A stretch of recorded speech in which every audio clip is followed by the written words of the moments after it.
Today, we're looking at one of the most fascinating and consequential stories in modern history. Just imagine this for a second. You're suddenly thrust into the highest office in the land, completely unprepared, right at the literal climax of a global war. Well, that is exactly what happened to Harry S. Truman, the 33rd President of the United States. If you really want to understand the origins of the geopolitical world we live in right now, you absolutely have to understand this man. So let's dive into this and see exactly how an accidental president ended up shaping the modern world. Here's our roadmap for today. We'll be covering the accidental president, his unlikely path to power, the weight of the world, shaping the Cold War, defying the odds, and finally, we'll wrap up with his enduring legacy. Chapter 1. The Accidental President. Okay, picture this. It's April 12, 1945, and President Franklin D. Roosevelt passes away suddenly. Now, Truman had only been vice president for a few short weeks, and get this, he had received absolutely zero briefings on the atomic bomb. None. Nor was he briefed on the rapidly escalating tensions with Soviet Russia. The sheer panic of that moment, it's perfectly captured in his own words. He famously told reporters, "I felt like the moon, the stars, and all the planets had fallen on me." In the blink of an eye, he was sitting in the single most powerful seat in the world. Chapter 2. An Unlikely Path to Power. Now you have to realize, this was absolutely not a man groomed for the presidency from birth. Not at all. Born in Missouri back in 1884, he spent 12 years prospering by simply working as a farmer. He went on to fight in World War I as an artillery captain, got married, and even opened up a men's clothing store. But that business actually failed. So what did he do? He naturally pivoted to politics. He served as a county judge in 1922, and eventually that steady, hard-working ethos of his led him all the way to the U.S. Senate in 1934. It's just a remarkably ordinary resume for someone who is about to hold such extraordinary power. But while his background might have seemed pretty ordinary, the guy was exceptionally competent. As a senator during World War II, he headed up the Senate War Investigating Committee. And this group relentlessly exposed waste and corruption across the military and defense industries. The end result? He saved the nation perhaps as much as a staggering $15 billion. That's billion with a B. For sure, a massive number like that proved he had some serious leadership chops and a really keen eye for detail, even if he was never part of FDR's inner circle. Chapter 3. The Weight of the World. So let's fast forward back to that shocking day in 1945. The flurry of global crises Truman immediately confronted is just staggering to think about. I mean, victory in Europe was achieved, sure, but the war against Japan was in its most brutal final stage.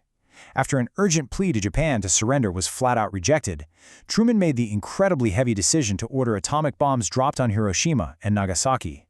The Japanese surrender quickly followed, which finally brought a close to the Second World War. But here's the thing. Ending a world war wasn't even his only monumental task. Right alongside the fiery climax of the war, in June 1945, Truman was actually there witnessing the signing of the Charter of the United Nations. He was actively working to establish a brand new international system to manage global affairs and try to prevent future conflicts, literally while he was finishing the current one. The level of focus and pure multitasking required there is just mind-boggling. Meanwhile, back on the domestic front, Truman really wanted to leave his own mark, so he introduced what he called the Fair Deal. This was a massive 21-point program proposing things like the expansion of Social Security, full employment, a Fair Employment Practices Act, and major public housing initiatives. For Truman, this wasn't just everyday policy. This symbolized him assuming the presidency in his own right and laying out his clear vision for post-war America. Chapter 4. Shaping the Cold War. With World War II officially in the rearview mirror, an entirely new geopolitical landscape emerged, and Truman didn't just react to it. He proactively built the geopolitical architecture we still recognize today. First, you have the Truman Doctrine in 1947, which aided Greece and Turkey against Soviet pressure. Then, the Marshall Plan stimulated spectacular economic recovery over in war-torn Western Europe. When the Soviets blockaded Berlin in 1948, Truman orchestrated a massive airlift to supply the city until the Soviets backed down. And finally, in 1949, he helped establish NATO. We are talking about structural rebuilding on a truly global scale. Chapter 5. Defying the Odds. Despite all these massive foreign policy achievements, Truman was painted as the ultimate political underdog. In the 1948 election, he was facing formidable opponents from both the right, New York Governor Thomas Dewey, and the left, with third-party challenger Henry Wallace. Pollsters practically guaranteed he was going to lose, yet he completely defied those predictions to win a full term. And as if political reconstruction wasn't enough on his plate, he literally had to rebuild his own home. The White House was sagging so badly it was actually in danger of collapsing. The Trumans had to completely move out while the whole place was gutted and reconstructed. But the ultimate test of his second term happened across the globe. In June 1950, Communist North Korea attacked South Korea. Truman recognized this right away as a critical moment. He realized the United States and the newly formed UN simply could not back away, and that led straight into a deeply complex, grueling struggle to hold the line. Here is where things get really tense. Truman deliberately chose to limit the fighting to avoid sparking a third world war.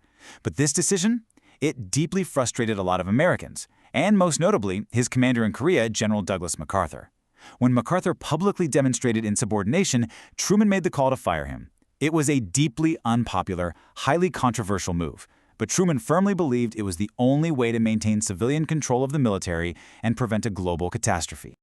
Chapter 6: An Enduring Legacy. Facing intense political heat, Truman ultimately decided not to run again, retiring to Missouri where he lived until 1972. What's so fascinating is how history's view of him has completely shifted over time. During his presidency, his contemporaries were outraged by the Korean War stalemate and the firing of MacArthur. Honestly, he left office with abysmal public support. But today, modern Americans have come to deeply appreciate his fundamental honesty, his sound judgment, and his courageous decision-making. He's actually admired far more today by history than he ever was while sitting in the Oval Office. I want to leave you with this incredibly modest quote from Truman himself. He once said, "Well, I wouldn't say I was in the great class, but I had a great time while trying to be great." It's just a remarkably humble reflection from a guy who made some of the most consequential decisions in human history. And it leaves us with a really provocative question. Does greatness come from a lifetime of careful preparation, or does it come from how you handle the unimaginable when all the planets suddenly fall on you? Thanks for exploring with us, and keep learning.